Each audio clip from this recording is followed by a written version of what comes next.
And we will start with the head of the School of International Regional Studies, Faculty of World Economy and International Affairs, HEC University, Dr. Vera Vishnikova.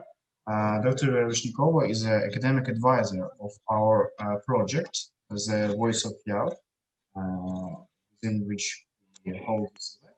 So now I want to give to our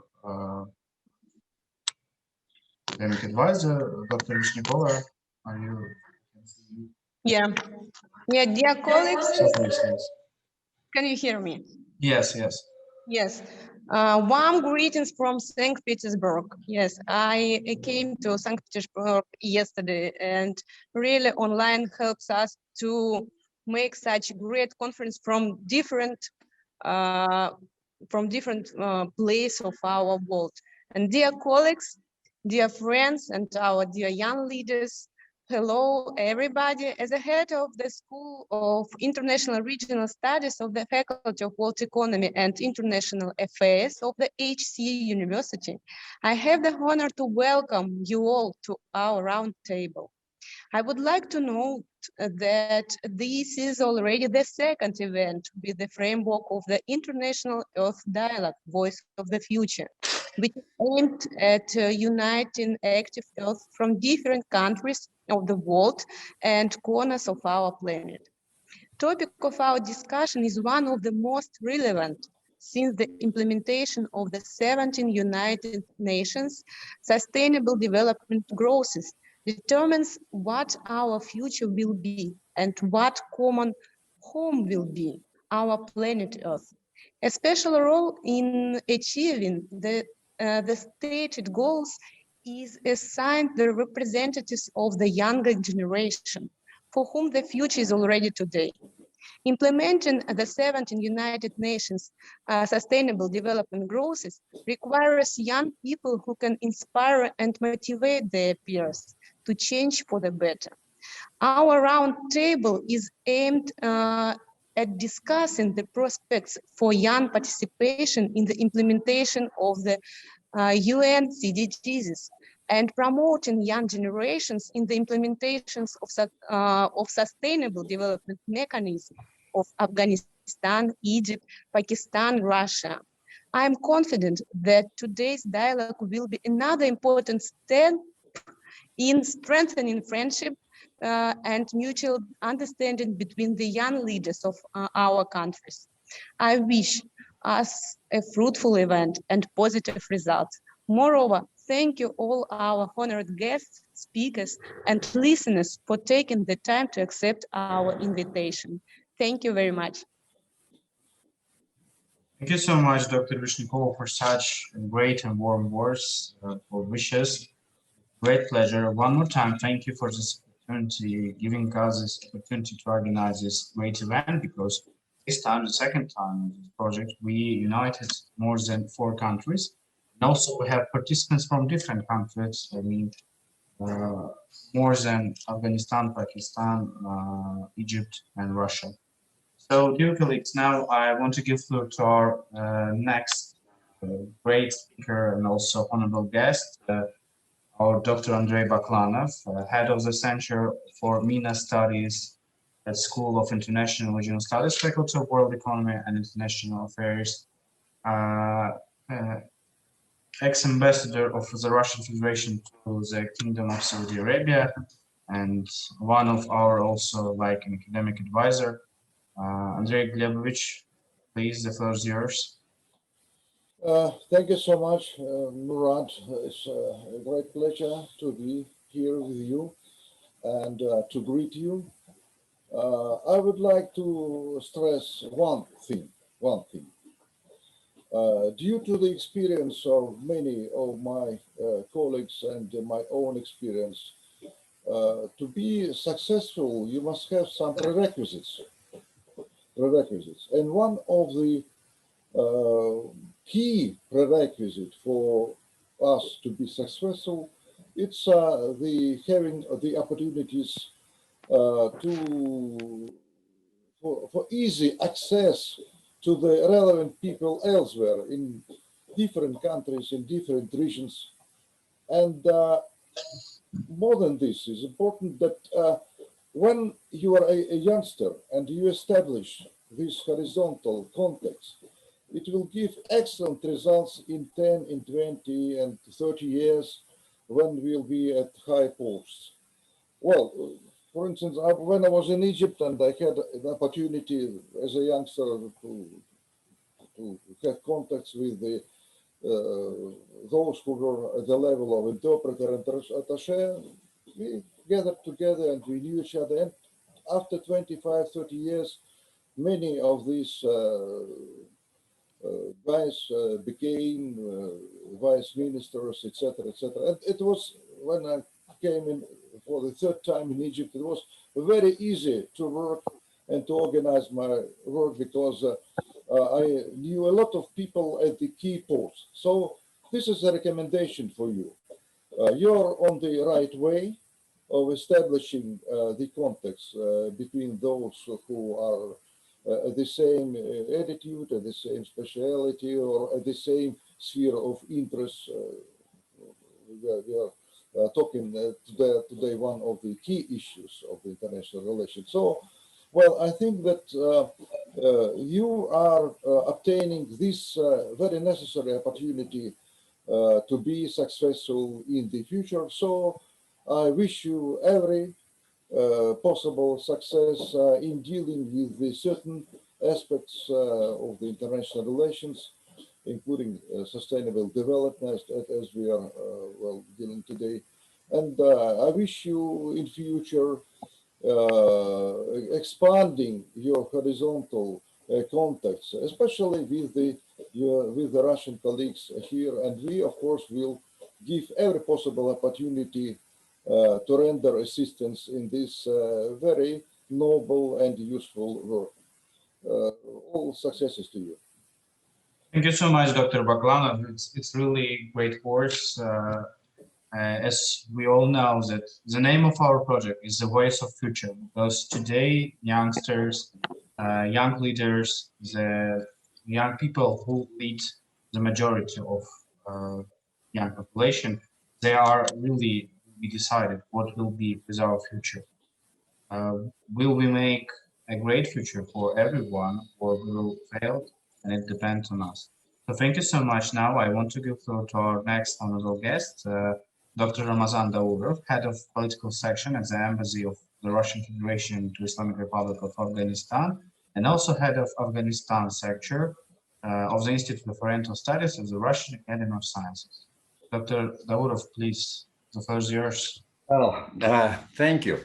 From Afghanistan, I should say Assalamu alaikum wa Ramadan Mubarak to all. And it's also, well, for Russia, because in Russia we have more than 20 million Muslim people, and most of them are young. So far, April in Paris is very nice, but April for Afghanistan, it so happened many times in the history that, I recall only the revolution, the South Revolution of 27th of April, 1978. And I was younger than you when I first arrived to Afghanistan to be an interpreter. I was only 20 after 1 year crash course. And so I understand what you feel now. And there is a very old saying that if you are going to somewhere, you first ask those who are coming back from there. So first of all, best and special regards to my old friend, Ambassador Andrei Glebovich. We met, you remember, with the delegation of Primakov on the eve of this war in Iraq. You've been ambassador to Saudi Arabia, and we had this very interesting experience. And this is also a good experience for you, since you see, I am actually really also head of Afghan section in Russian Academy of Sciences, Institute of Oriental Studies. But now I'm in the embassy. Vice versa, Andrei Glebovich was in many embassies. He is, he's ambassador forever, but now he has his academic capacity. So far, you must be flexible, and rotation is also good for you. Well, you see, of course, Afghanistan, I see nice faces, and also people from the most important neighbor, Pakistan, and Egypt being a bit far away, but it is close due to its role as a leader of Arab world so far. Greetings to all, and well, I won't speak too much, but really September 11 is by coincidence my birthday, and Americans promised well just to withdraw troops by September 11. So far, well, this 20-year war is over, and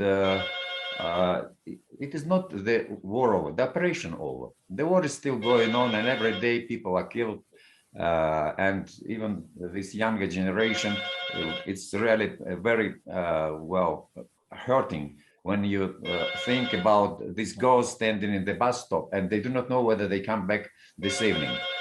So far, well, Blinken is here in Kabul, so this is ambassador calling me. Will you excuse me? I'll just be back. I'll be back.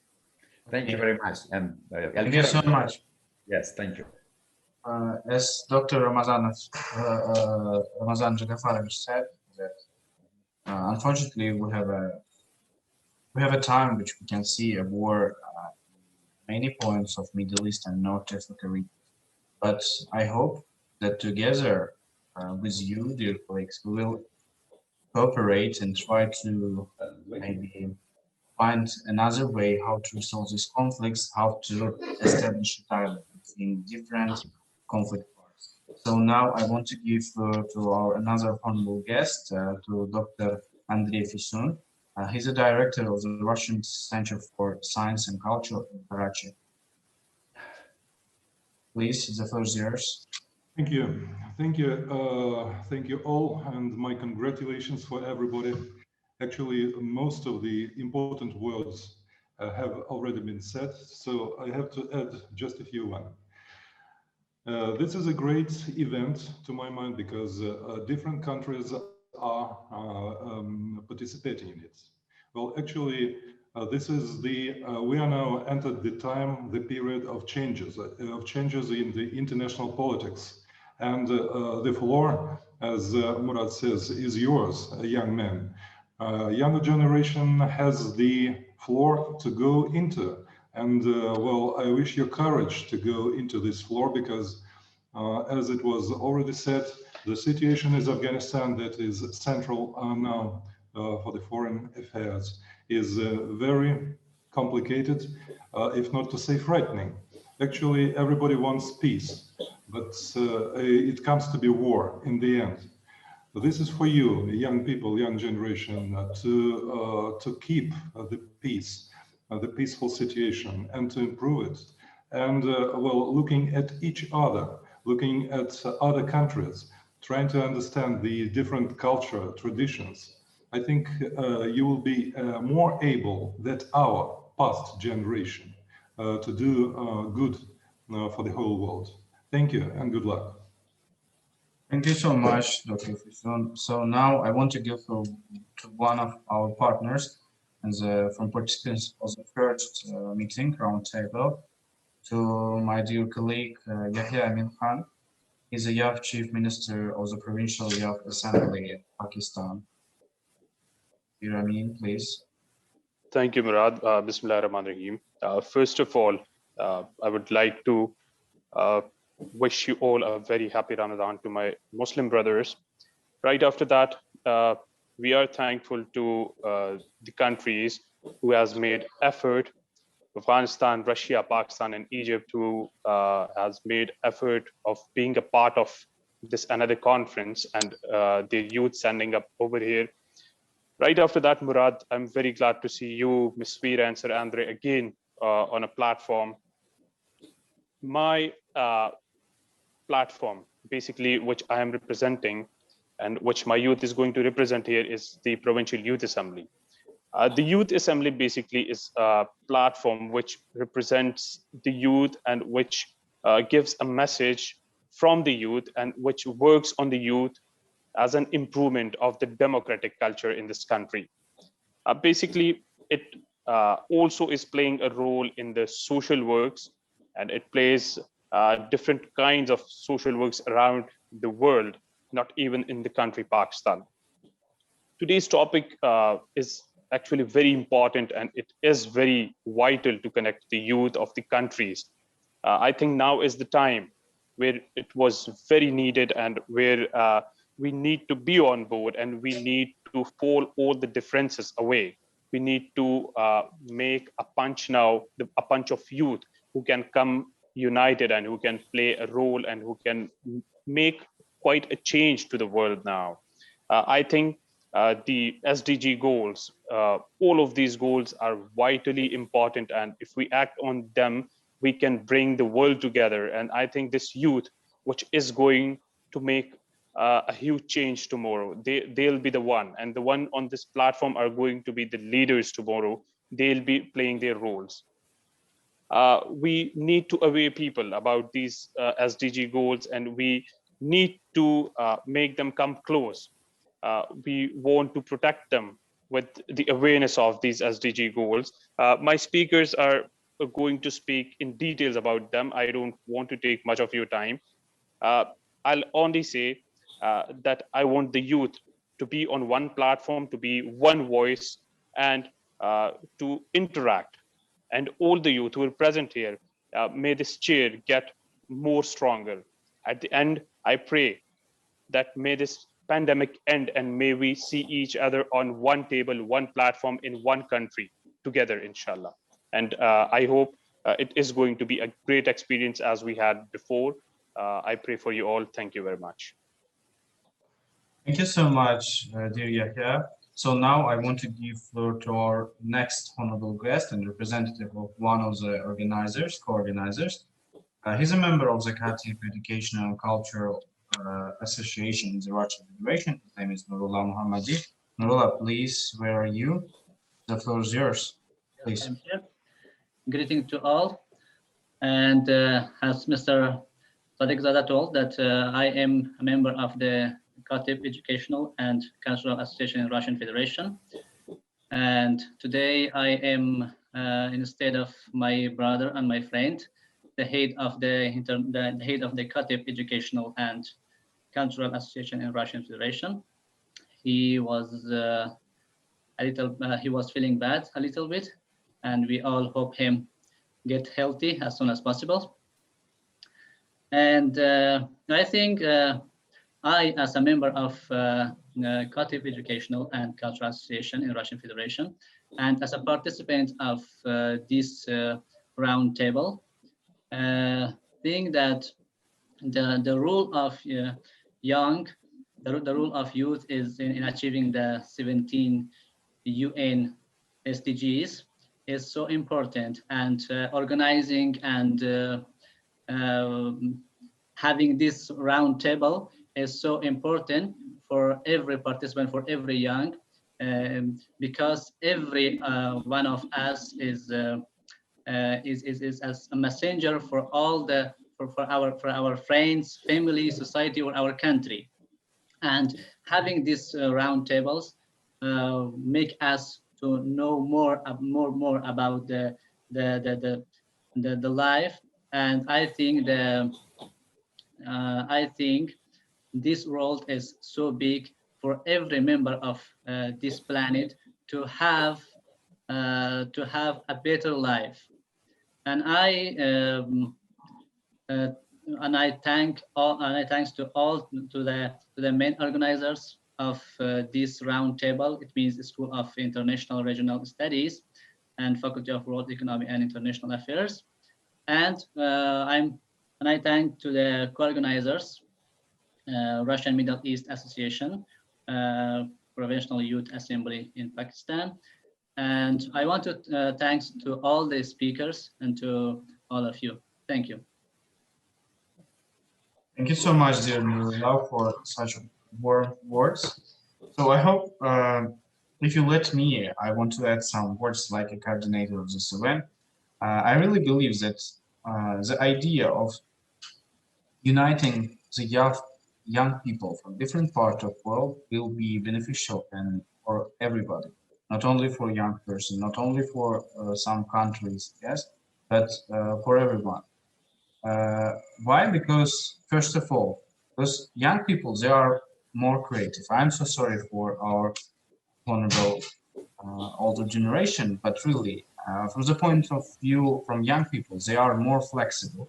They are ready to change everything. They are ready to go to right and try to change the situation, try to make it better. And especially in this period, we see during the pandemic, during the different trouble moments in our life in international affairs, even in politics. Of course, politics is a business of some older generation, but now young people, as we see from different parts of the world, they actively engaged in political activity.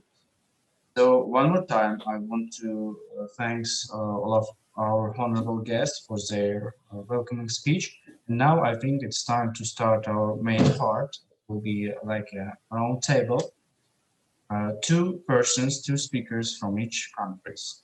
We will start with Afghanistan, but before we will start, I would remind to some rules. Please, during the speech of our speakers, turn off your microphone because it will maybe some mess and will stop our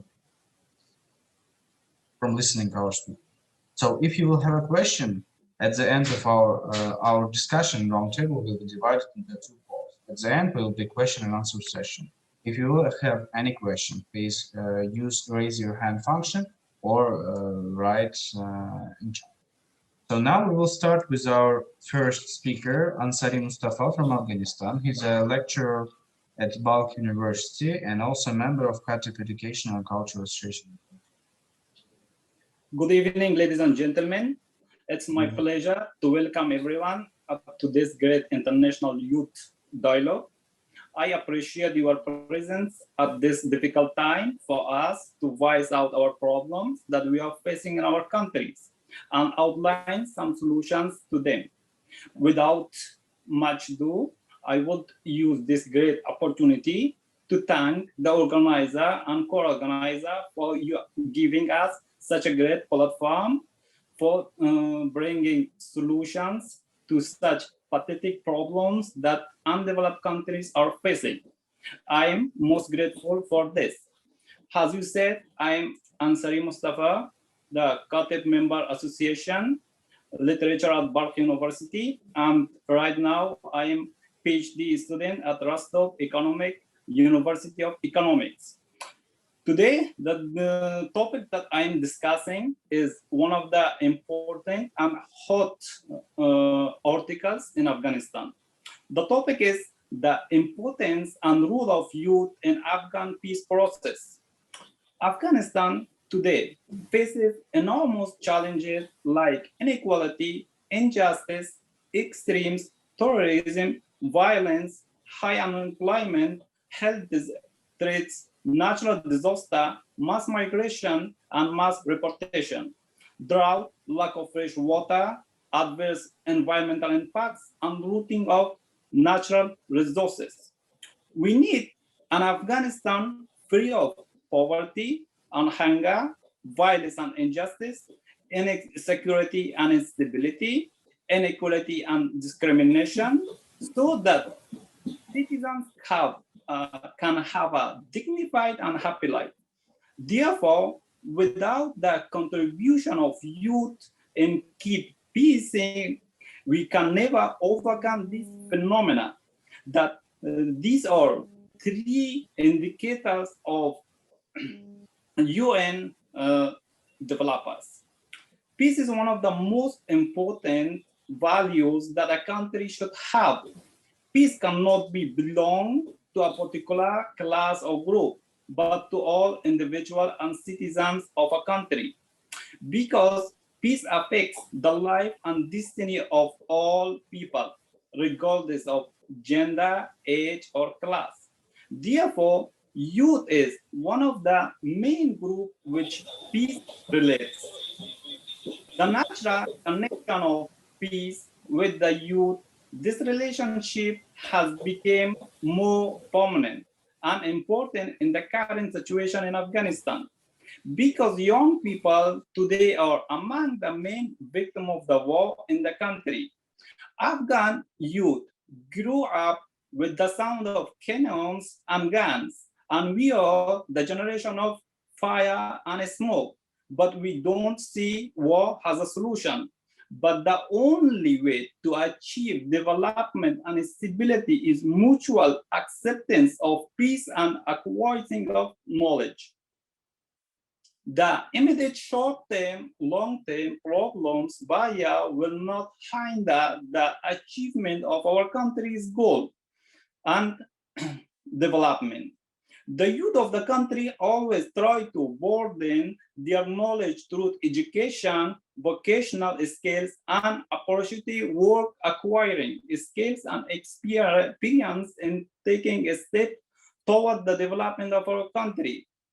Young people, despite having higher education, motivation, and commitment to the development of the country, suffer from incompetence, lack of planning, elderly employees, and existence of corruption.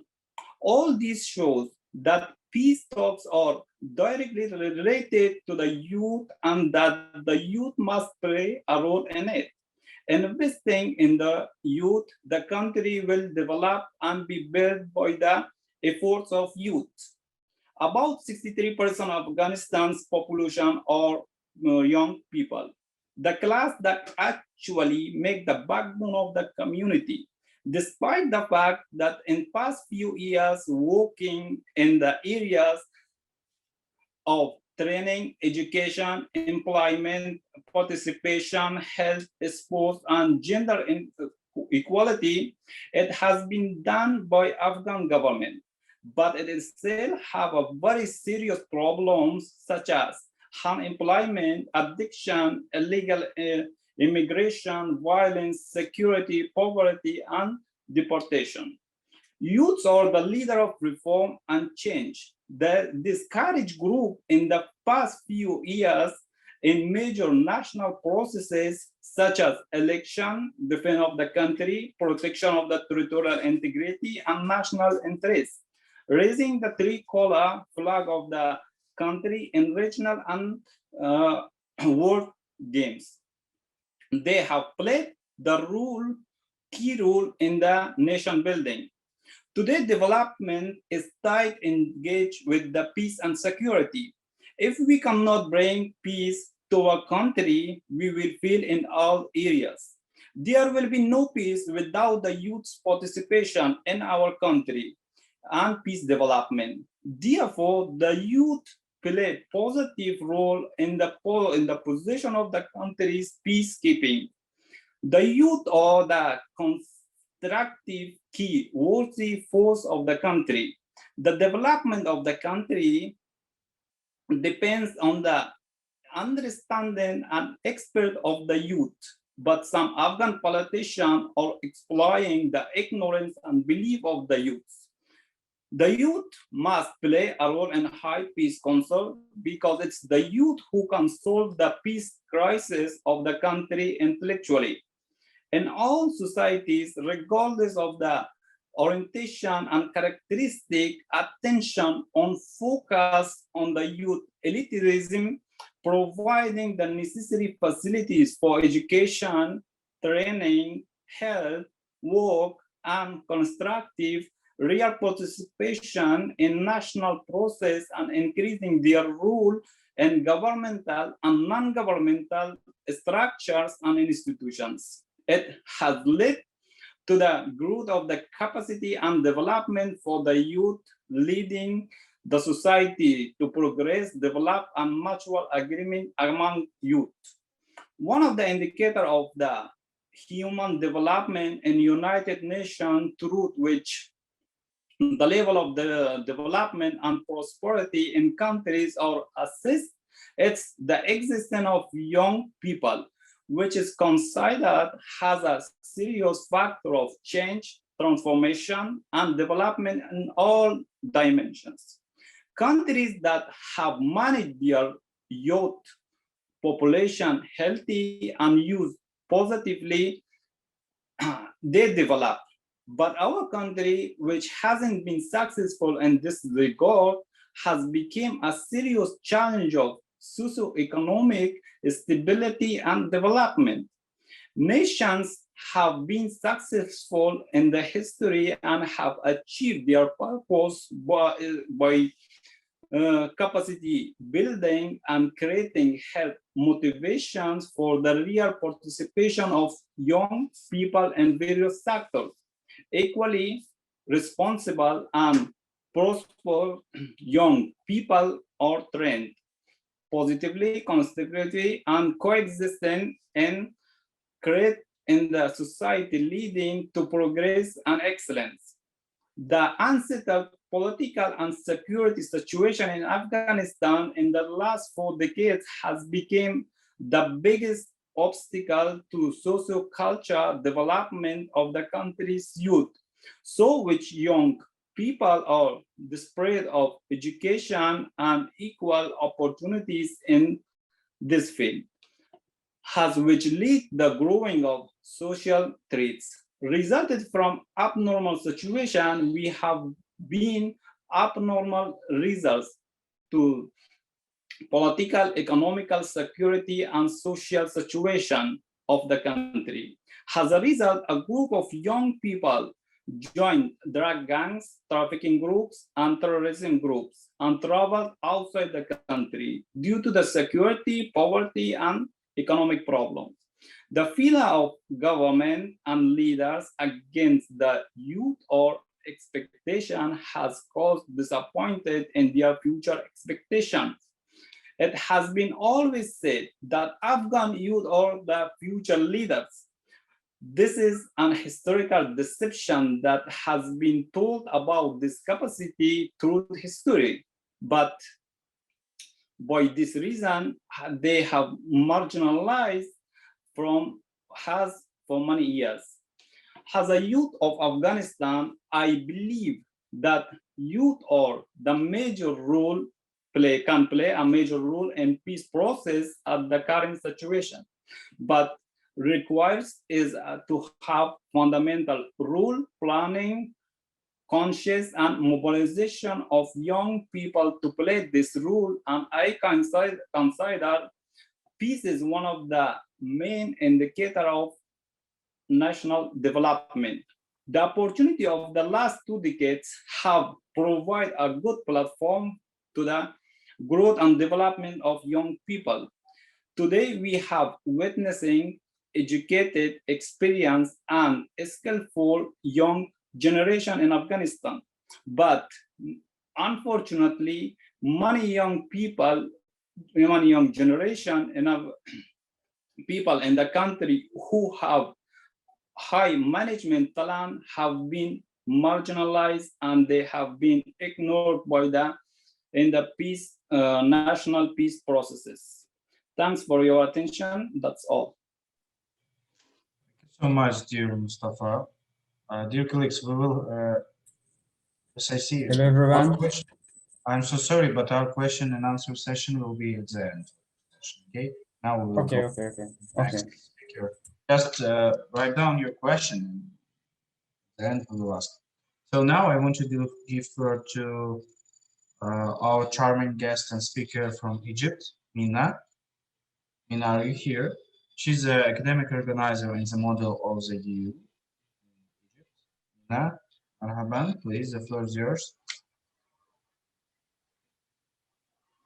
Well, I would just like to thank you all in the beginning for this warm welcoming and for having this initiative to talk about the role of the youth in the implementation of the SDGs and for giving me this opportunity to be here participating with all of you. So as you all know, the COVID-19 pandemic had created a global economic crisis, alternating from a health crisis to a socio-global economic crisis. And in the face of this crisis, the country started to adopt confinement and lockdown measures, which constituted a setback for the implementation of the world's ambitions of the Sustainable Development Goals. However, during this pandemic, the role of the youth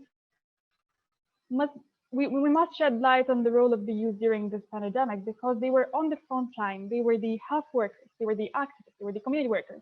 So they played a huge role during this pandemic across the world. However, and despite these challenges that all the countries are facing around the world, Egypt continued moved on track to implement its SDGs strategy. Recent reports published and issued by the United Nations revealed that Egypt in 2020 ranked the 83rd position in implementation of the Sustainable Development Goals, moving 9 spots forward from 2019.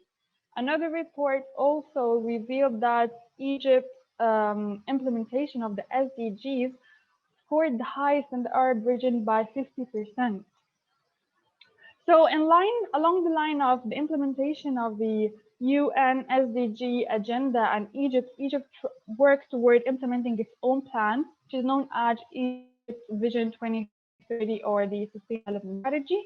And while forming this plan, Egypt took in consideration the role of the youth in the implementation of the SDG, specifically that the youth constitutes about 60% of the population in Egypt. So it was vital and it was important for Egypt to include and ensure the role of the youth in the implementation of the development strategy.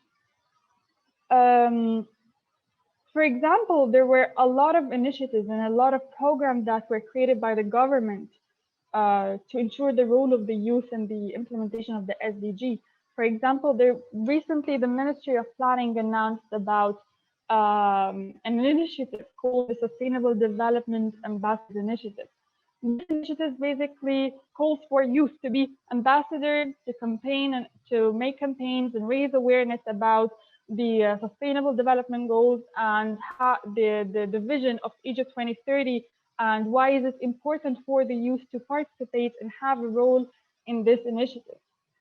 Also, other initiatives by the government, like the World Youth Forum. The World Youth Forum, I believe it's very well known. It's a platform that gathers around thousands of people from different countries, of course, including Egyptians. This platform is a place whereby all the youth have the ability to contribute and reveal their ideas, their opinions regarding the Sustainable Development Goals and about the issues or the obstacles that the governments are facing in terms of the implementation of these goals. And actually, what's more important than the government initiatives is that the government actually takes in consideration the ideas proposed by the youth. For example, recently, the governor of Cairo accepted an initiative by 2 youth organizations. The initiative basically called for the gardening of the rooftops of all buildings in Cairo. And the government actually is working toward the implementation of this plan at the current moment. Apart from the initiatives created by the government, the youth also created their own NGOs, non-governmental organizations. They created their own platforms. Some of these organizations were working with the government in a collaboration with the government. Some of these programs or organizations play a very vital role in terms of raising awareness about the SDGs and how the youth play a positive role in terms of the implementation of the government plan. For example, there is the SDG action campaign by the UN Resident Coordination here in Egypt.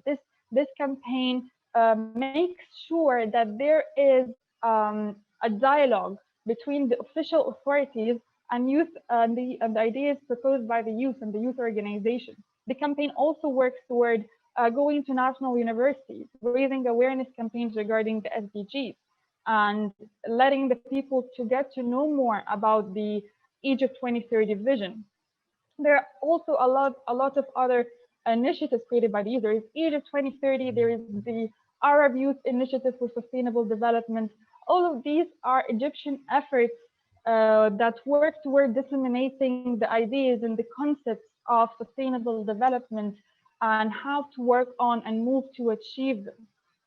So I believe that basically that the active youth engagement in sustainable development works toward having a sustainable and a developed society.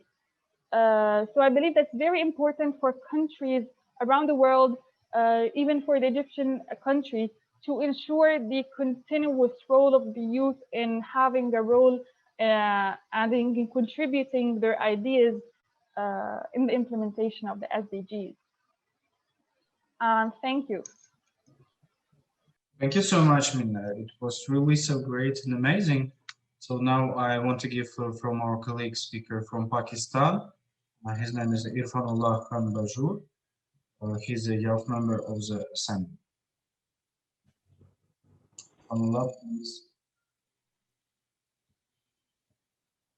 Unfortunately, we can't hear you, or maybe, please. Hello? Yes, it's okay.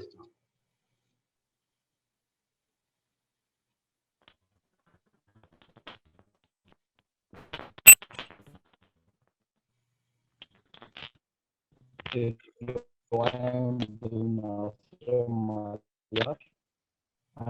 a student in second year of culture and some.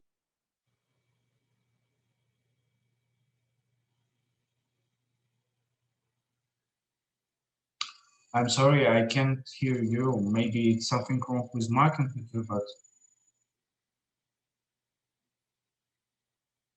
dear colleagues. Yeah. Sir, I'm not listening you this time. Now it's okay. Now I can hear you. Yes, but before I can't. And if it's possible, could you please turn your camera, because now we see you like a vertical position. Sir, are you listening me now? Yes, yes, we are listening. We are hearing Okay. you. So my name is Irfanullah. I'm from Pakistan and belong to Provincial Youth Assembly, a youth assembly. And I would like to talk about the 17 points agenda of the UN SDG. As we know that the 17 points are very important points, and we hope that these points will be implemented in the year 2030. The 17 points are very important, and the youth can play a vital role in achieving these 17 points. As you all know that the youth are very energetic and can achieve all these points when they do hard work.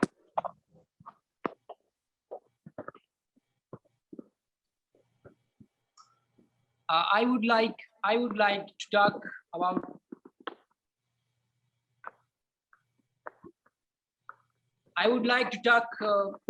justice and peace, which is the main important points in the 17 points agenda. As we know that justice, peace, and education as the key to success. If we see the state where there is full peace and education, these are considered as the developed and financial strong countries or states. The state which is totally and peace and there is no conflict are very prosperous and economically very strong. And on the other hand, if we take the example of Syria, where 1.8 million children and youngsters lost access to get to school educations due to the armed conflict here in Syria. And about 50% youth in the Palestine are unemployed due to the armed conflict in Palestine. And so on, we see the people in Kashmir, about 20% people, youngsters in Kashmir are suffering from stress and tension due to the armed conflict here in Kashmir. And about 30% college and university students are unemployed due to the armed conflict in Kashmir. If we see the Afghanistan war, there was no way for the children, for the youngsters to go to school. And they were limited to their homes and they can't get their basic educations. Now, if we take the example of the youth are very energetic. They can highlight their issue in their countries, their state, and their local areas. If we take the example of the youth, they can highlight their issues and their respective areas through social media, and can highlight these issues through the international media as well. So the youth can play a vital role to highlight the issues, to highlight the human rights situation in their respective areas, and can highlight to these issues to the United Nations or to the other countries as well.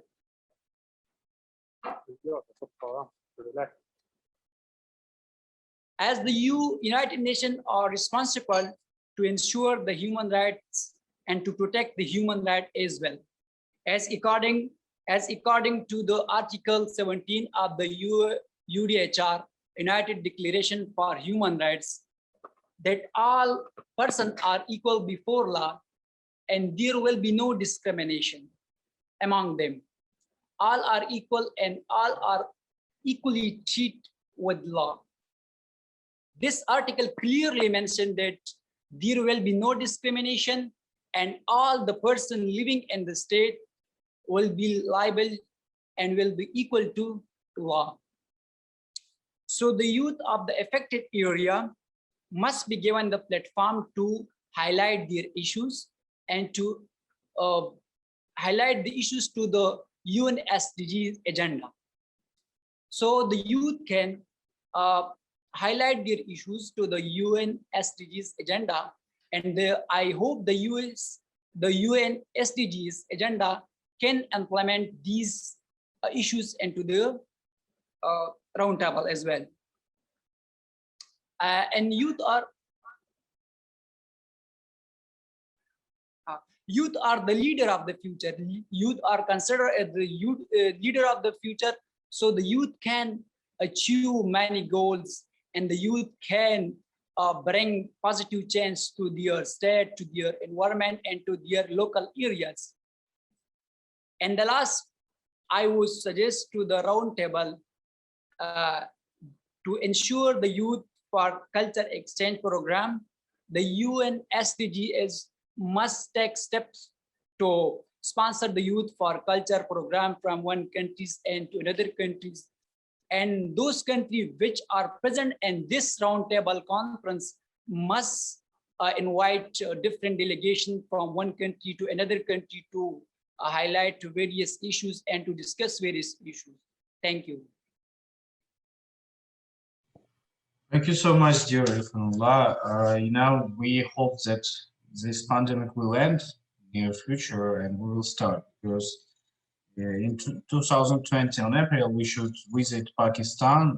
It will be a delegation from the Russian Federation on the level of government, but in our university. But unfortunately, as you know, the pandemic will distract all our plans.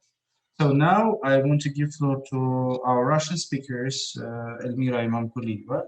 She's a senior lecturer, School of International Regional Studies, Faculty of World Economy and International Affairs at HEC University, and also the head of the SDG, the United Nations SDG Center at the Russian Middle East Association.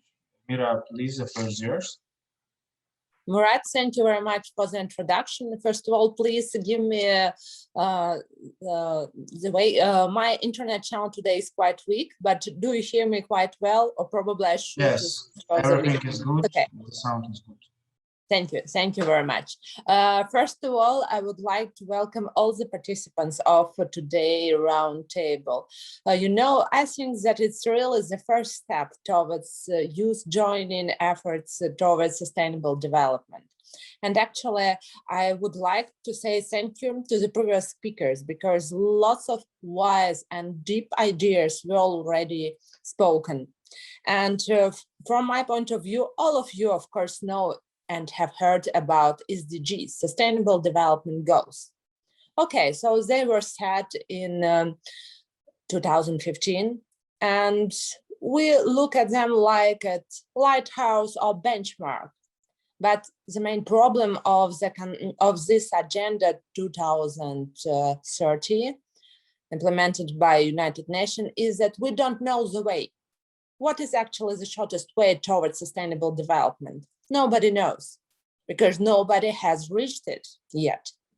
And from this point of view, I think that the dialogue between youth, young people in different countries is really quite important, because understanding the way how we can join our efforts and reach sustainable development is a key point for the youth, and it will be the matter for the future.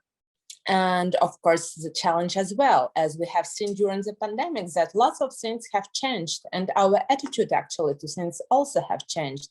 And I think that young people are among the first ones who will be to accept these challenges and to find solutions for them. And this is really important. I would like to tell you about my story, how actually I got acquainted with Sustainable Development Goals. First of all, I'm a scientist. I'm a specialist in Middle East countries, but I was among the organizers committee for World Festival of Youth and Students that was held in 2017 in Sochi. And actually, in the middle, in the key program, the key points for the program was Sustainable Development Goals. And Russia was visited by different people from all over the world, young people. And actually, I saw that they are really happy to support this agenda. This is someone that we have in common. Nobody can say that, no, I won't participate, because they understand it's for Earth, it's for our future.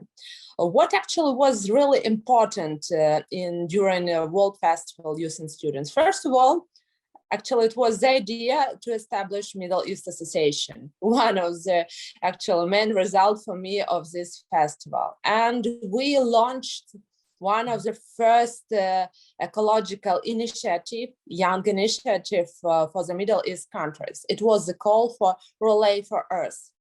Actually, the idea was quite simple: to join our efforts, to join efforts of different youth in different countries, Middle East countries, to plant trees, to plant new green trees or plants or anything like this, and to show it in the internet that actually we support green agenda, not only in Russia, not only in Pakistan or Egypt or etc., Afghanistan, for example, but we are ready to join our initiative.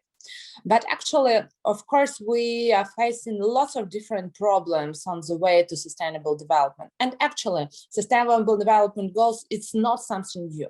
We have before Millennium Development Goals. It was a little bit different, but it was also the way towards sustainable development. Now we have these lighthouses. We try to reach them.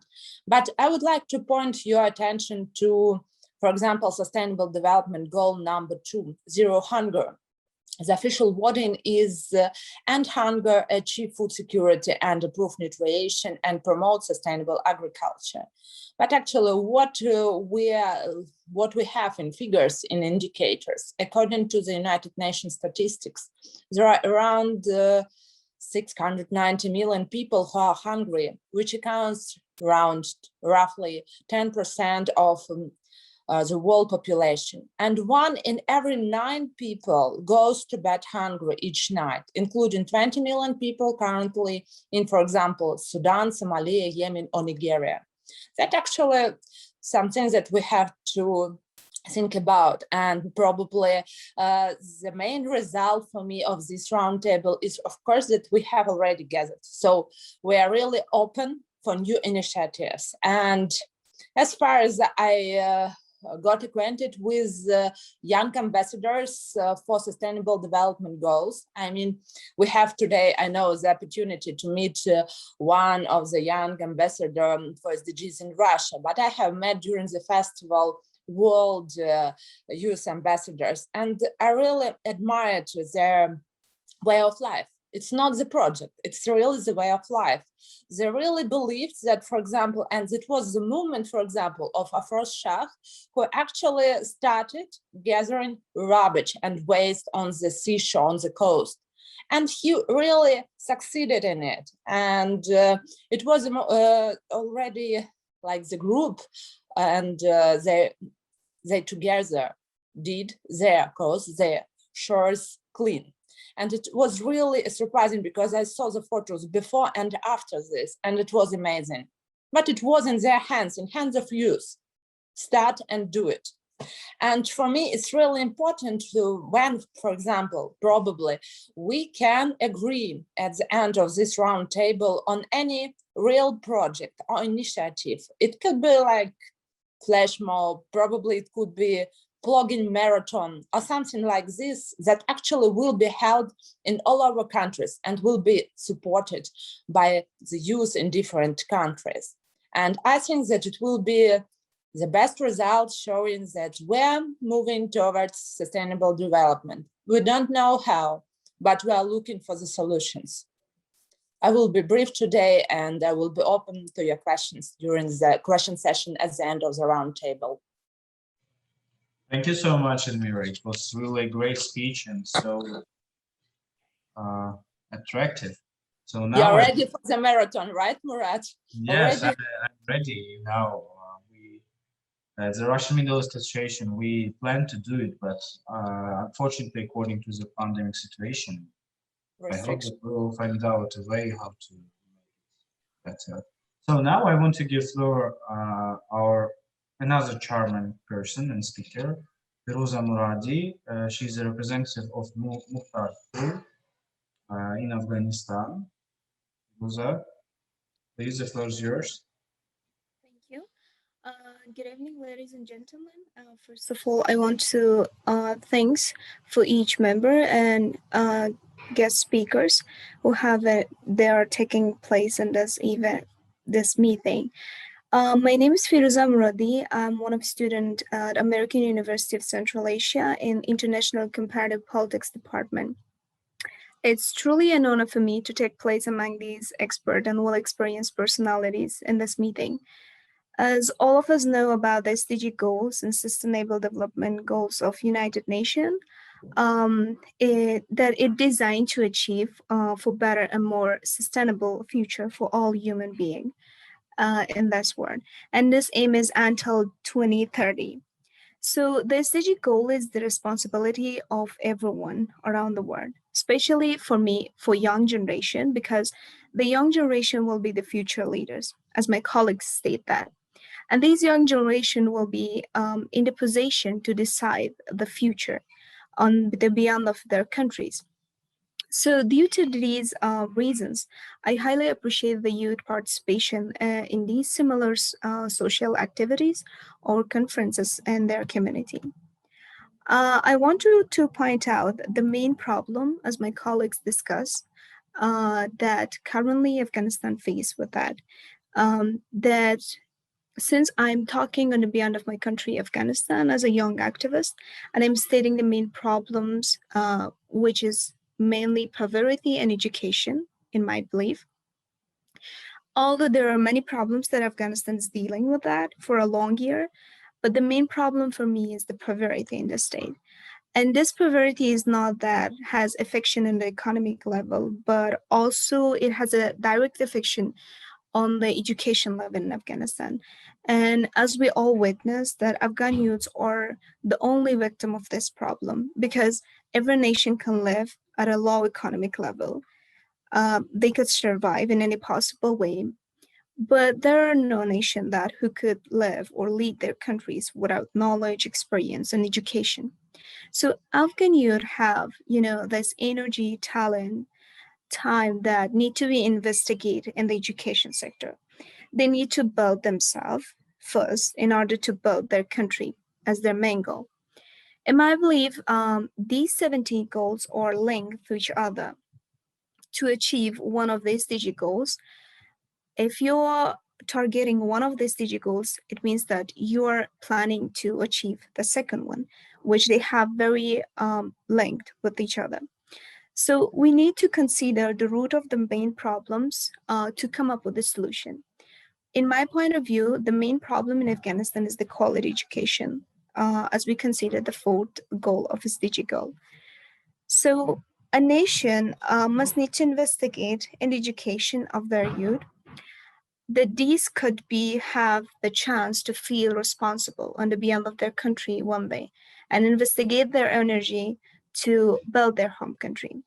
And there are common solution for poverty in education sector in Afghanistan is that I believe that I come up with some solution since we are witness of that because I'm growing, I grew up in Afghanistan, and in my point of view, this solution, if they implement, so we could, have a good result and consequence. The first thing is primary, secondary, and higher education must become compulsory obligation for each citizens of Afghan in our country. The second thing is government must support education for each children and provide facilities, at least basic needs, until the secondary level of education. The third one is Afghan government must be capable to accept the number of students based on the number of students during the consideration for the university entrance exam, because we could see most of Afghan students after their high school, they don't have the chance to go and to start their university. The fourth one is government must build kindergartens and schools in different regions to make compulsory rule for each citizens until each citizens become familiar with the core value of quality education and the government rules and constitution. The fifth solution is government should consider punishment rules as an article in the constitution for families who don't let their children to go to school, especially the gender gap that we have, the girls' education, which is matter. And the sixth one is government must update the curriculum activities and books in the education system at different level, primary, secondary, and high school. And they're wanting us requests from development countries, and maybe United Nations can support the underdeveloped countries by providing them scholarship for youth. For youth that they're coming from country under development countries, because they never had this opportunity to work on their skills, on their talents. And I do believe that considering the main problem and solution, we can come up with the immense support, the government for youth, both in their academic and personal life. And youths need to feed or they have to learn knowledge. And that's the only thing they need to lead them in a purposeful direction in the future. And all I could say is that knowledge and experiences are the only thing we could transfer for the next generation in every nation, not only Afghanistan, but in all around the world. Thank you so much. Thank you for this great speech. And so I'm wondering that the majority of speakers, they outline the importance of education. And I think we find out our main field of cooperation. So now I want to give to our second charming person from Egypt. His name is Tasnim Mohamed Osman. Hi. So Tasnim is also academic organizer and the model of the European Union. And the floor is yours, please. Good afternoon, everyone. I want to thank everyone who's attending this meeting. And I want to be more specific, and I will talk about goal number 9, the industry, innovation, and infrastructure, in 2 aspects. First, the initiative that the Egyptian government has done to achieve this goal, and I will mention only 2 of these initiatives and the role of the Egyptian youth in them. Second, I will talk about some successful young experiences that have a significant impact in the field of entrepreneurship in Egypt. So first, Egypt is implementing an initiative called 1,000 Entrepreneurs, and this initiative aims to educating young people to shift to the idea of entrepreneurship with the aim of reaching 1,000 entrepreneurs nationwide within only 3 months. As one of the activities of the pioneers of Egypt initiatives. Also, this initiative is neat on developing the skills of young people and preparing them for the requirements of the labor market and encouraging them to turn to the small project. And a group of Egyptian young entrepreneurs provide a set of specialized training courses to these trainees in order to train them on methods of preparing economic feasibility studies, help them set up their small business and projects, and provide them with their experience in the Egyptian labor market. Second, Egypt also launched a new phase of a new initiative called Your Key Your Project, and this is by coordination with the Ministry of Trade and Industry and the Small and Medium Enterprises Authority to support entrepreneurs to establish versus projects. And the first phase of this initiative was launched in 2018 with the aim of selecting the best 3 projects at the level of the government of the Republic and allocating £1,000 to finance and implementing each project. And the effect of this initiative was very good, and it had a great benefit. About the second aspect, which is about the successful young experiences that have a significant impact in this field of entrepreneurship in Egypt. First, I want to talk about Swavel Egypt. It's an bus transportation company through an application on mobile phone, and it's based in Cairo. And with operation in more than 5 countries, founded by young Egyptian men, and in 2017, and in 2019, this company raised $42 million for expansion in Africa. It's like Uber, but this company is Egyptian, and it provides transportation service all over Egypt and with a low cost, and the service is very good and safe. Last but not least, one of the most famous young businessmen in the world, he's Egyptian, he's Ahmed Abu Hashima. He's founder of the Egyptian Steel Company, and the Egyptian businessman was able to establish the Egyptian Steel Factory, which succeeded in producing 2 million tons in 2015. He also established a building materials company, Egyptian Cement, and he launched a major competition for entrepreneurship called Prepare Your Idea and I will be by your side. This competition will be implemented as follows: by launching an application through his website to send the project ideas. And the best 30 projects will be chosen to partner with their owners financially and technically. All these examples are considered as 2 sides of one coin, and the government and the Egyptian youth are joining to achieve the ninth goal of the Sustainable Development Goals in Egypt, which is to build good infrastructure, promote sustainable industrialization, and promote innovation. In the end, I want to make it clear that the Egyptian youth have a lot of new and creative ideas in the field of entrepreneurship, but they were waiting for an opportunity to show this creativity, and now Egypt has begun to help them in creating better opportunities for the emergence of these successful models in Egypt. Thank you. Thank you so much. It was interesting presentation. Really, the last events and issues in Egypt also show us that Egypt really go to the future and so successful. Thank you so much. So now I want to give floor to Abdulrahman Faruqi. He's from Pakistan, Youth Education Minister, Provincial in Afghanistan. Abdulrahman, please.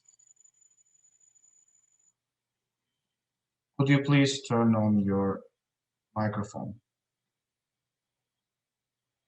We can't hear you.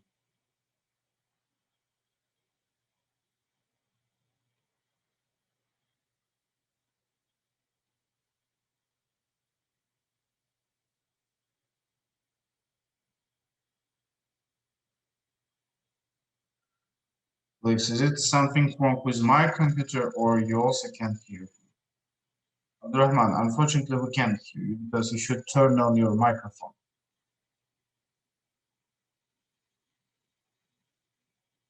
Maybe he's busy.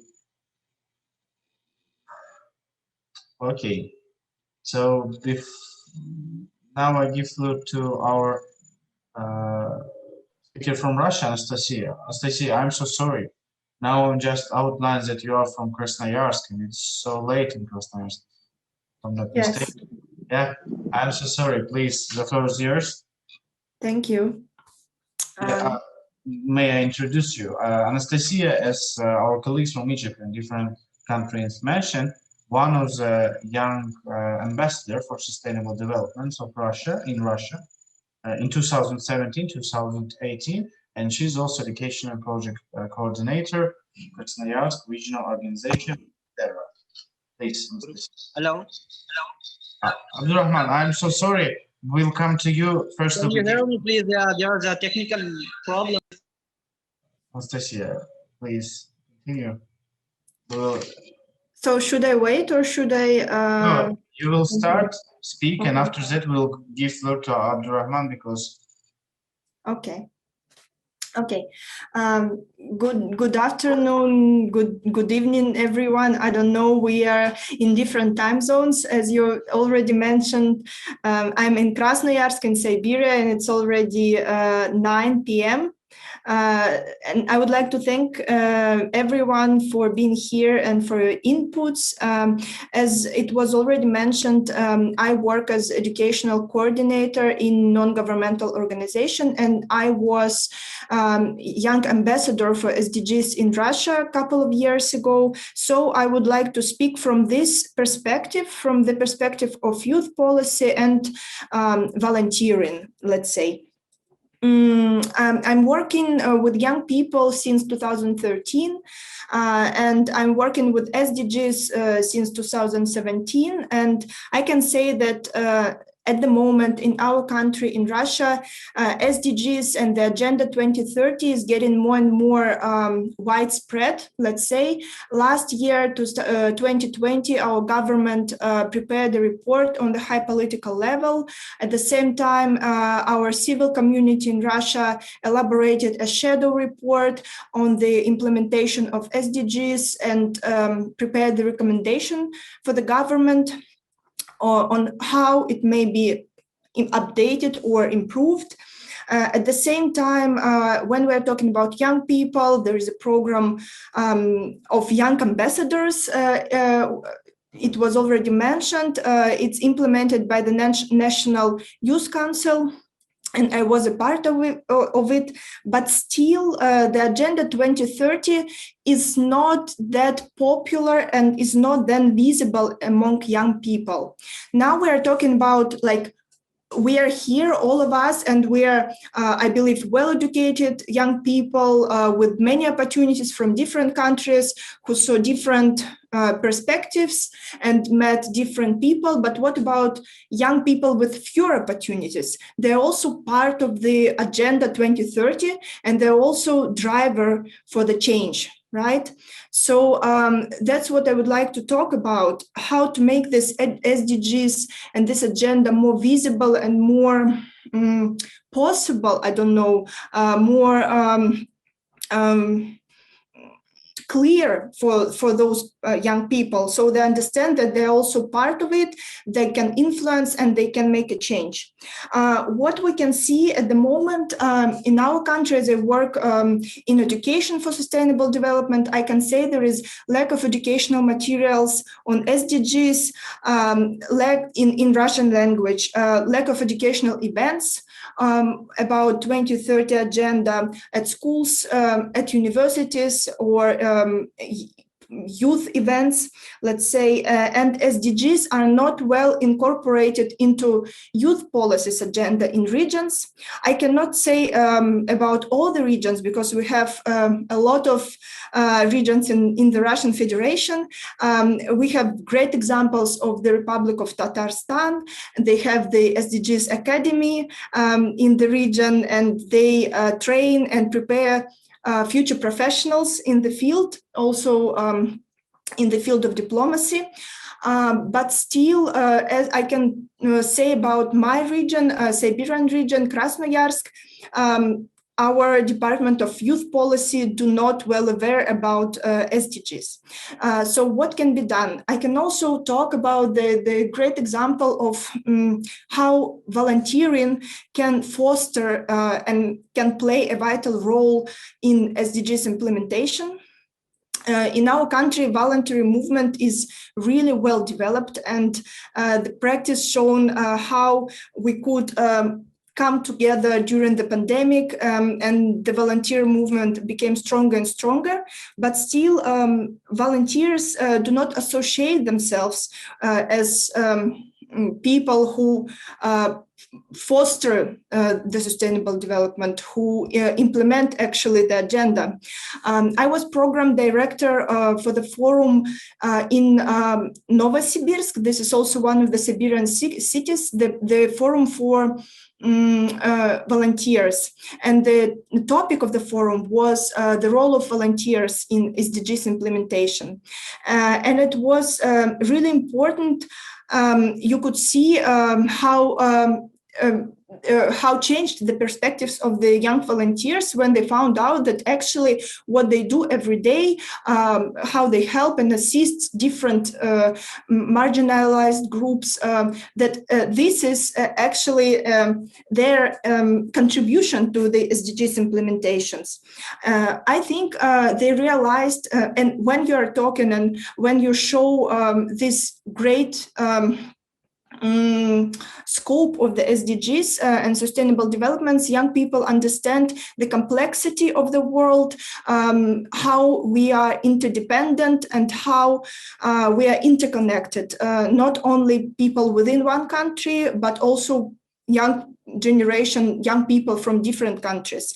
And they also understand the challenges, globalized challenges that we all face, and that we can all address and that we can all influence.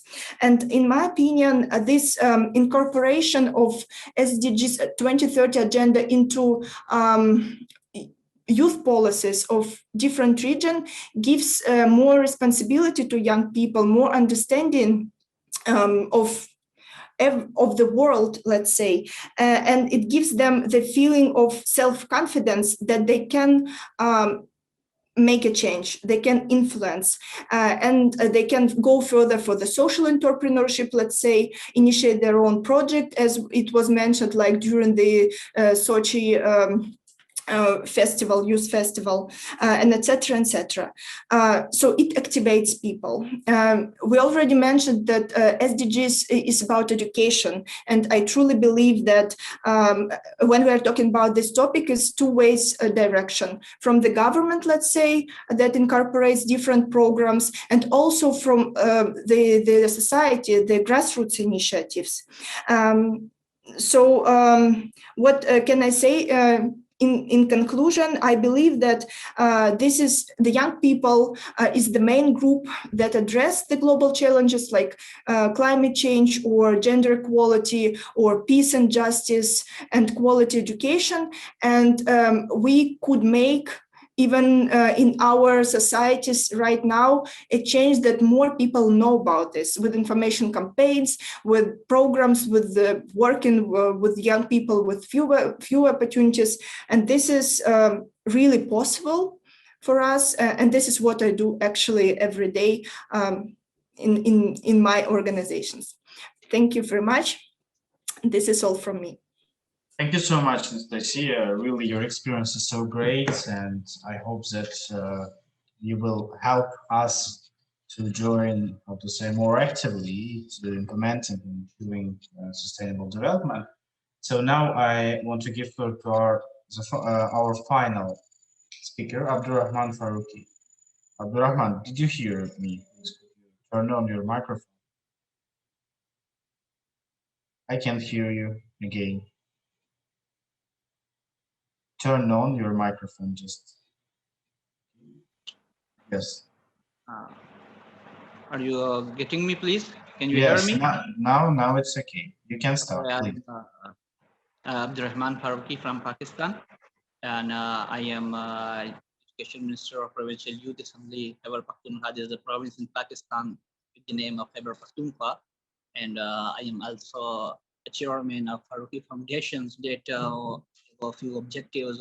We are working on education, working on thalassemia. We are working on women empowerment, and we have a couple of other objectives as well.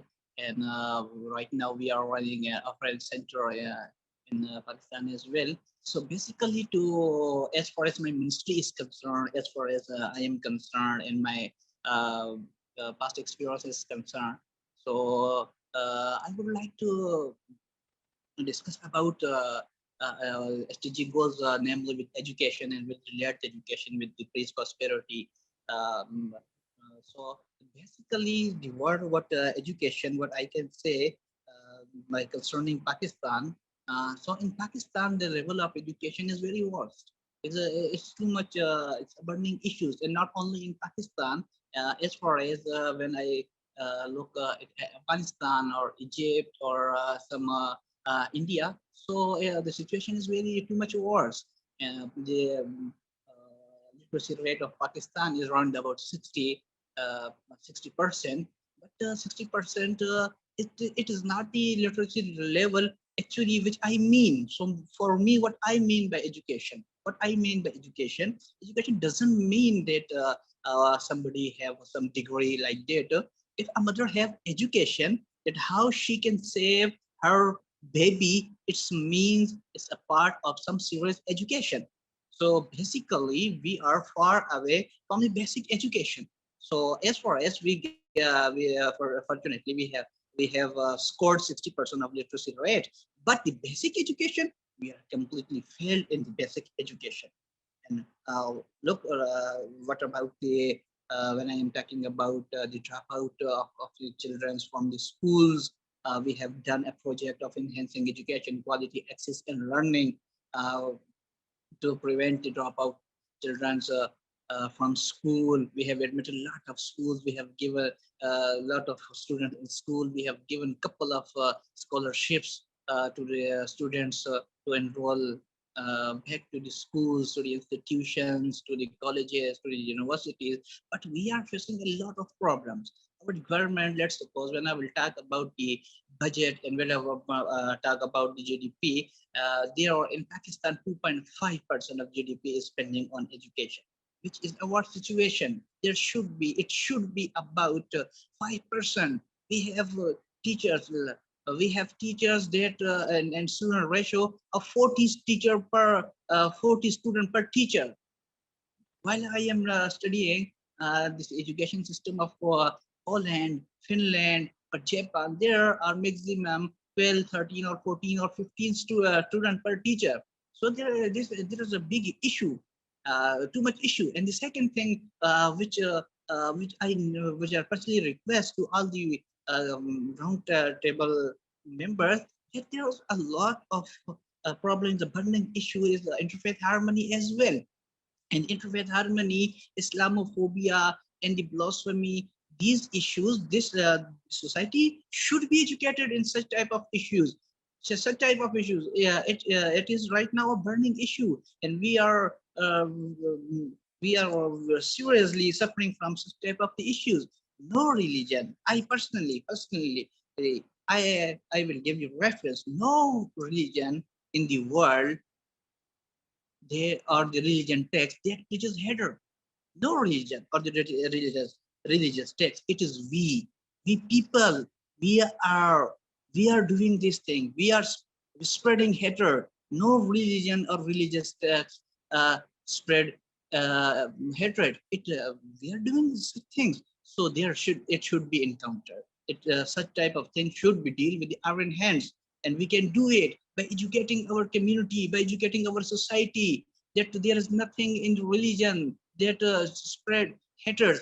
We have to respect each other. We have to respect each religion. We have to respect Hinduism. We have to respect Sikhism. We have to respect Christianity, Judaism, Atheism, or Islam or any religion in the world. We have to respect each other. And what I would say, from the very first day of human history, Mr. President, please, and other board members, please, from the very first day of human history, from the very first day, humanity is beautifully crushed in the manacles of segregations, division, and powers. From the very first day, from the origin of Abrahamic and non-Abrahamic religion, by the origin of Semitic and non-Semitic religion, by the origins of the Semitic and non-Semitic religion, and by the emergence of some satanic sentiments, humanity is blessed with massacres, bloodshed, that ultimately resulted the clash of civilization, that ultimately resulted the world wars, that ultimately resulted the crusades. So we must educate our society. We are not capable of indulge ourselves in such type of activities. We have to need peace, prosperity. We need peace. We need prosperity. As far as Afghanistan is concerned, we are neighbor to Afghanistan, and I am from the first day a huge supporter of US Afghan peace dialogue. Why I am doing so?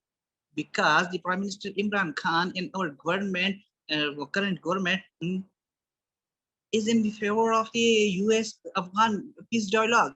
I have spent a couple of years, I have spent 3 decades with the Afghani people. They are so much peaceful, humble, polite people, Afghanistan, and I love the Afghan people. But what is the major issue? The major issue is the lack of education, and the lack of education caused a lot of issues. So there should be a proper pattern of education. So from education, I doesn't mean the degrees. I repeat, please.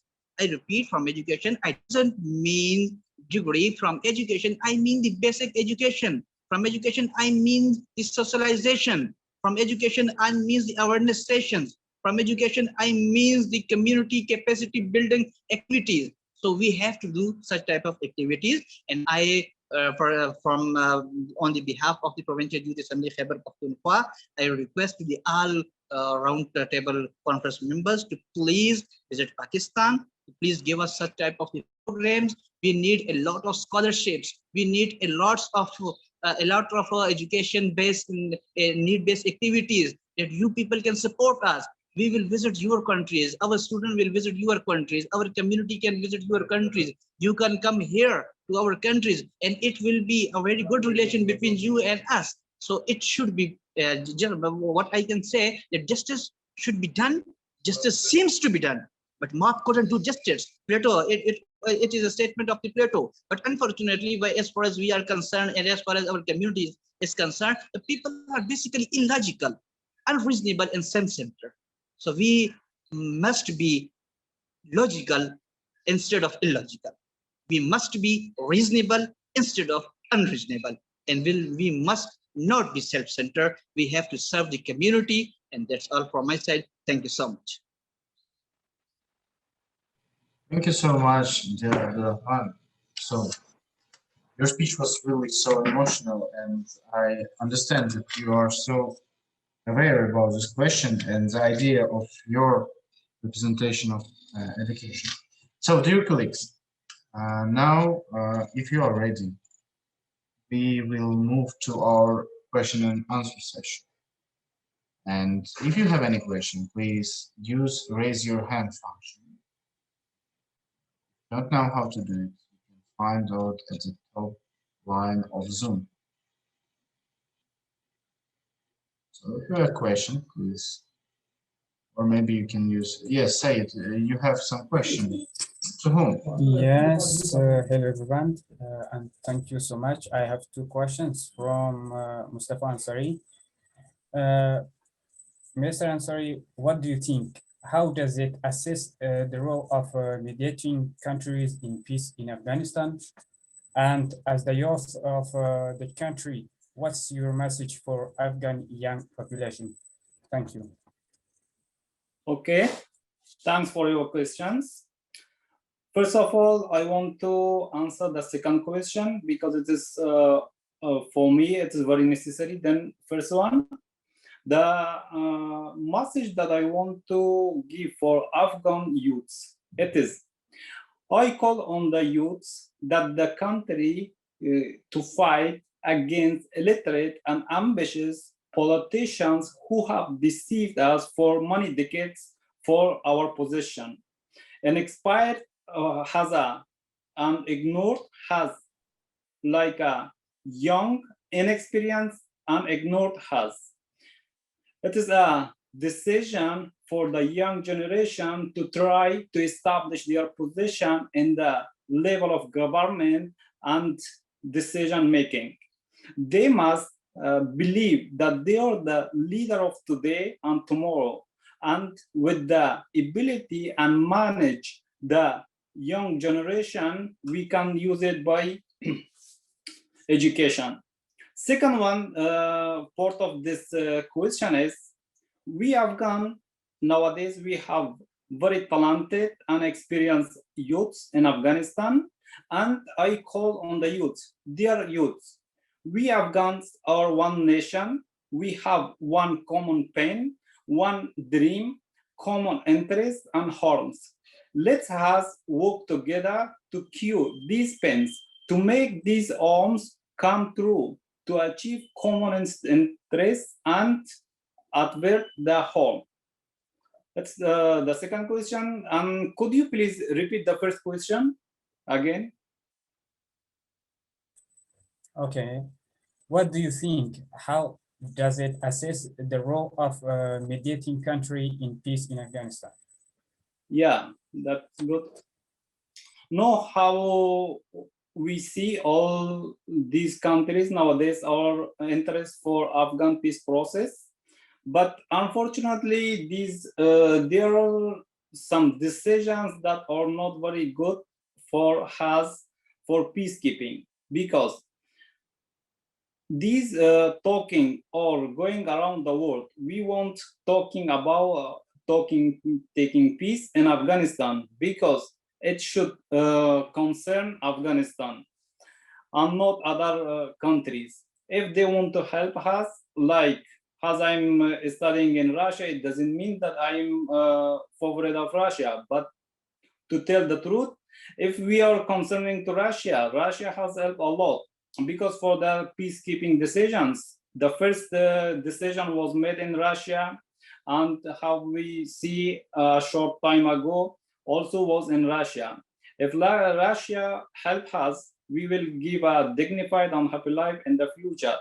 Otherwise, the history is going to repeat it in Afghanistan, how it happened after 2001.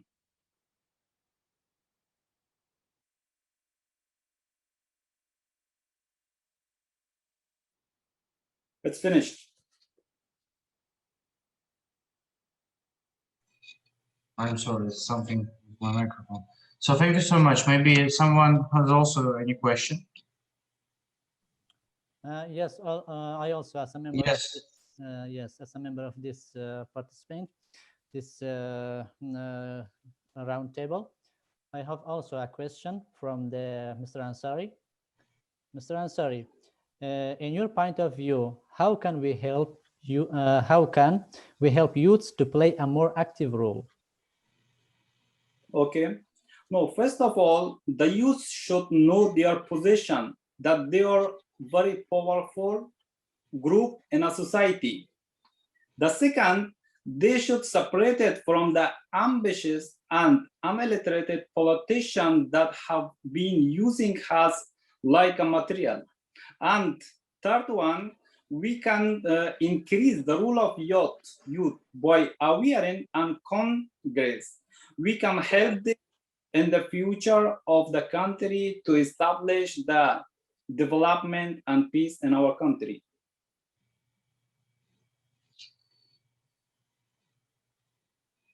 So, yes, I'm so sorry. I have some problems with my connection because it's something. Okay. Now, dear colleagues, if you have another question, maybe someone, I let you to ask. If not, I have common question to all participants? So no question. Okay, in this case. So as you see, today we outlined mainly two SDG goals. First of all, it's about education. The second was about, as I understand, international communication. It's some cultural exchange, not only cultural, but also political exchange, maybe, because when you are from one country, visit another and see, how to say, I want to explain an example. For example, when our colleagues from different, I mainly work with the Middle Eastern countries, when the young generation come to Russia at first time, they are really so wondered because firstly they ask, you know, firstly we imagine that Russia is something different. It's more wild. It's more different from our states. It's more, the generation of young people is so different from our youngsters. But now, when they visited Russia, when they have visited and they started to talk that we have a lot of common interest, we have common, how to say, worldview, and we have common threats, and we can cooperate. And I think that we need to work with you together to maybe to create some working group and to organize some visits. For example, speakers. Our today's main speakers, maybe some more active youngsters who will visit different countries. I mean, for example, one time we will come all to Russia, then we can come to Egypt, then to Pakistan, and I hope that if everything will be okay from point of view of security, we'll visit Afghanistan. For me, I'm really fascinated and I want to visit it, but uh, for the majority of other young person, maybe Afghanistan now is not so stable and but even without this, we can cooperate, for example, in education spheres. Because the majority of our speakers today and also participants, they represent different universities. We can organize more roundtables, conference events, and I really believe that it will help us to overcome these problems. It will help us to communicate and try to provide our common interest to protect them. And because, you know, as you see, we all talk in English. We understand each other. We understand that the majority of our problems is also common, that we need to resolve it. We outlined two main parts. It's about international cooperation and communication and also about education. So let's do it, let's change it. And I hope that we will deal with it and we will cope with it. So if you have another question or maybe comments on someone wants, I know that also, I'm so sorry for my Pakistani and Afghanistani colleagues. I know that now it's time to iftar, maybe 1 hour ago. I know that you are fasting and it's a little bit hard to make a speech during this. Yes, but one more time, thank you so much. Yeah. You're welcome, Murad. You're welcome. Yes, most of the speakers, they were waiting for their turn and they didn't open their fast. So they did sacrifice, and I would like to give them good credits to all the Muslim brothers who had the timing of fasting and they were waiting for their turn. Thank you so much, dear. I hope that your fasting, your prayers will be accepted by Allah. And I wish you and your family all the best. May Allah accept all your prayers and your life will be so blessed. So, dear colleagues, in this case, I don't want to, how to say, lodging our time and try to brief. First of all, I want to thank our all co-organizers, mainly about Russian Middle East Association, Provincial Youth Assembly of Pakistan, Khatib Education and Cultural Russian Federation. So especially our main organizers, it's the School of International and Regional Studies, it's the Faculty of World Economy and International Affairs. Mainly, of course, our professor, Dr. Vera Vishnikova, the head of our school, because he provides this opportunity, he's as academic advisor, and give us an opportunity to make this day, to make it great. So I want to personally, thanks to our honorable guests, to Dr. Andrei Bakanov, to Dr. Ramazan Daurov, to Dr. Andrei Grigorьевич Fisun, to my brother Yahya Aminpan, to Mohammed Feruz Navruzi. I'm so sorry that he's ill today and can't take part in our event, but I hope that next time he will be actively involved, and especially our speakers. As you know, today we also achieved one of SDG goals. It's mean about gender equality, because as you know, maybe it's not equality, it's but more about women emancipation. Because today, 5 from 8 speakers were girls, were women, and I hope that we will continue. You see how women are active in SDG, and that we are like a young generation. We understand that there is no difference between man and woman, and we all just work together, try to achieve the best for our future, the best for our families, for ourselves. So I think it's time to finish. One more time, thank you so much. And also I want to thank especially my dear friend from Egypt, Mohammed Bassiouni, because he provides for us these two charming speakers, Tasneem and Mina. Mina, Tasneem, one more time, thank you so much. It was really so great.